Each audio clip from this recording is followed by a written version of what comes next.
Hello everyone, welcome back to Beyond the Scenes, your own hairstyle times. I am gladly informing you that we have Diyar Karabulut for our new episode. So let's go back to where his journey began. Once upon a time, a student named Diyar from the class of 2024 in Diyarbakır Bahçeşehir Science and Technology High School decided to start his 5-year journey to reach his dream college. He already showed outstanding success during his journey, but flourished uniquely with Team Ceres. In 2024, Team Ceres rose in the world by becoming one of the three runner-ups in the Earth Prize Challenge. Moreover, with Team Health Companions advancing to the finalist level in Conrad Challenge.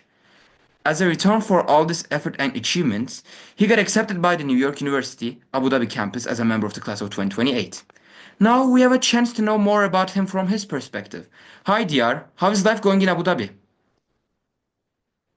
Hello, Bedirhan. It is good. It is a bit tough to be in the university, but we are hanging. Yeah, so thanks again for accepting our invitation, and with your permission, I'll move on to the questions. So, for one, as a successful team worker, you and your teammates reached significant achievements in Conrad Challenge and Earth Prize. However, many students struggle with teamwork in competitions. What strategies did you and your teammates use to collaborate efficiently under pressure? Well, I believe when everyone is ready to do enough work for the same goal, the pressure and the teamwork just happen itself.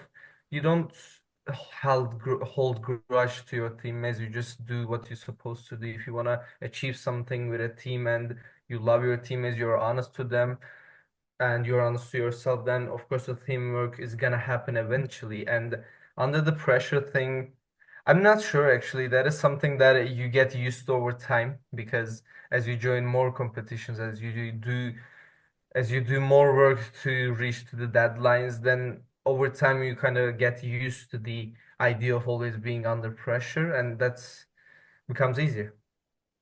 Yeah, so thanks for the answer. And we actually have a second question. And I believe this is something that is struggling for many college students out there. How did you approach balancing your extracurricular projects with academic success while preparing for college applications? After all, many of the college appliers, especially this year, are usually struggling when it comes to finding the boundary between a good extracurricular activity and a good academic success. So, how should they balance that? Well, I believe you should look extracurricular activities as extra things at the beginning because after you come to the college that you realize many things that people do in the university has very little thing to do with the extracurriculars that you have done in the high school. So you should always focus on your academics more, but you should always be aware of the fact that you need to come to a certain point of your academics, then start doing extracurriculars as well. So what I used to do is that I always set to myself deadlines for my academic stuff like exams or studying. Then I would say, okay, in the weekdays I did this, and in the weekends I'm just gonna sit and apply for this, and this competitions or programs or whatever. But like always, the academic side of the story should be a priority. Yeah, so thanks for the answer yet again. And honestly, I would actually like to ask some questions regarding the campus that you're currently in. What excites you the most about studying at New York University, Abu Dhabi? How did you decide that it was right fit for you? And how do you think other students should find the right fits for themselves when it comes to choosing their university? Well, about choosing the right fit university, you should make a search on because everything about universities that you can find is online. Just try to look for a place that you can feel safe in and be happy inside. And about what I'm excited about university itself is after you come to the university, you realize that many things are just studying. That's the bad part of it. But there are fun things to experience, a new country, a new city. Also, in terms of my university, I'm going to I'm going to have the chance to travel couple countries. Like in couple weeks, I'm going to be in Zambia. Next year, I'm going to be in a country in Europe, and the year after that, I'm gonna go to the US. So traveling part of my university is what I really liked as well. While I was applying, I was always mentioning this too. So that is the part that I'm most excited for because I haven't done those yet.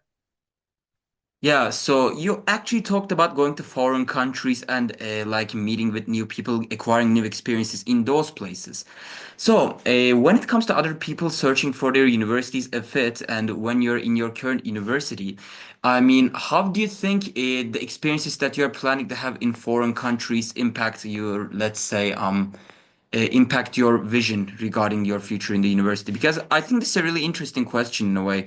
When it comes to going to different countries, meeting with different people, how does it excite you and how does it impact your, let's say, future plans? Like, I think the most important part is not the academics, but when you meet with, like, which I am doing a lot in my university, because NYU Abu Dhabi is an incredibly diverse university. Like, very, very diverse. Like, not you don't see two people from same place in a group most of the time. And I got the chance to be friends with a lot of people from different countries. And what I realize is that these relationships makes you, like, understand how small life is and how small world is. But in terms of academic, you don't think of that, because these are friendships, these are relationships in your daily life. You don't connect these to your future aspirations, but it is always nice to learn more about the outside world of your own perspective. Yeah, so I would actually like to talk about the summer programs to that because I think that's yet again another problem that high schoolers are really facing. And when it comes to having their dream experience in the university, it's really a necessity to apply to these programs. So you have participated in prestigious programs such as the Science Internship Program, the Pioneer Research Program, and the LaunchX program. So how did each of these summer schools shape your skills as an innovator and an entrepreneur, and how did it expand your vision regarding your future? Like, in terms of, like, for example, Pioneer Academics, that was the first, like, my first experience with writing an actual research paper, doing a web search, preparing an argument, creating a structure, etc. That was incredibly, incredibly helpful for my college, especially my first year, because in the first year of college, whichever college you go, it doesn't matter, you learn how to write. And that experience in high school gave me a lot of background on what I actually did in my first semester in the university. So that was really helpful in terms of learning how to do research. LaunchX was a very fun experience because like, even though it is not very, very official construction of your ideas, it still teaches you how to deal with the logistics of such, like, on logistics of such endeavors, like, which was the case of entrepreneurship in that summer program. That was very fun. And SIP was more of an experience rather than an academic thing or a game, because that was my first time in United States. I got the chance to meet a lot of people in there. I that was my first experience going to a university and working in an actual lab with a professor as well. That professional environment and the work ethics, it was something that I gained from that. That was a very nice experience rather than just the academics itself. Yeah, so I would actually like to talk about the nonprofit organizations that you have founded and participated in as well. So, as we all know, you are the founder of the Delivered to You organization, and you advanced your nonprofit organization to an impactful stage. And well, what advice would you give to students who want to start their own initiative about their own region or on a global scale, but don't know where to begin? Well, I guess be organized is the core answer to all the sorts of questions. You don't just jump right into something. You first need an idea, you need a plan to implement something, you need a lot of permissions, like, from in various areas of, like, from various places. Like, in my case, I was dealing with education and schools, and that was for one thing. But even people who works in the farms, who works with technological stuff, those also requires a lot of logistic stuff. So first, learn what you should do, organize something, create a structure for your, like, what are you gonna do, create a time lapse, and just go one by one. Don't just jump right into your ideas, because that's not how it works. And most of the time, things are not gonna go as you planned. You're gonna get rejected. some things are not gonna work, or some deadlines that you're gonna postpone. Though these are the things that are always gonna happen. But as long as you keep going and be organized all the time, be sure what you are doing and be aware of your actions, it should work. Yeah, so honestly, there is another important part that I would like to talk about. As we all know, you actually got to participate in a ton of summer programs, including being accepted by several colleges.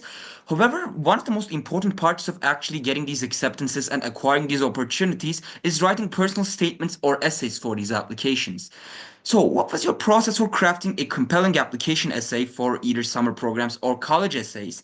And do you have any tips for making it stand out, whether it's for different institutions or for different purposes? Because after all, students usually struggle with writing good essays, and it ends up usually either making their application look a tad better than the usual or worsens it. What would be the tips that you would give to students who are recent to the essay writing world? If you are talking about a personal essay, I always say this, even in high school when we were talking with our friends while applying to the colleges, I said this as well. Be honest, because to a certain extent, you don't think from the other perspective who's gonna like read your essay, but 99% of the time, people are gonna feel that you are trying to be a person that you're not actually are in your essays. So as long as you just be honest and try to come up with a good idea of your art, which in this case is gonna be your writing, because you don't just look at your writing as, okay, I'm gonna go and just tell a story. You have to come up with an idea. For example, you mentioned personal essay in the application. You don't just write an essay. You have to think about it. You have to think, what am I gonna tell in here? How am I gonna tell in here? Am I gonna use some kind of analogy? Am I gonna connect the points that I'm trying to make here from other parts of my life? You have to come up with a good idea, good structure, and just be honest on your writing, and that should work for the outside readers. Yeah, so for the last question, I would actually like to ask something rather personal and about you instead of a generic question like all the others. We know that you've worked on environmental and healthcare related projects through your career, including your Conrad project and the previous projects that we have talked about you. So, do you see yourself continuing in these fields, or are there new areas of interest you would like to explore by utilizing the assets given to you by the university? What do you expect from the future, and who will be the new DR that we will be seeing in like 5 years or so? Well, this is the question that I'm currently asking to myself as well, because when you're talking about a path or a goal that you're gonna do, you want to do in, like, I don't know, 5 years, 4 years, these are much more complicated things than just say it. So like for now, I'm just going along with the things that I like in the university. I came here, I always knew that I was into like technology, electrical stuff, engineering, etc. And now I'm just learning, participating in different labs to actually find my interest and actually find the thing that I want to do for the rest of my life. But in a bit broader sense, I would say that I'm gonna be doing something about like technology, maybe robotics. But again, I'm not sure. We'll see. Yeah, so thanks for being with us today. We are grateful for your answers and we are sure that they will encourage many promising students. And well, thanks for watching this video and being with us, dear viewers. And as always, it was Evsel Times.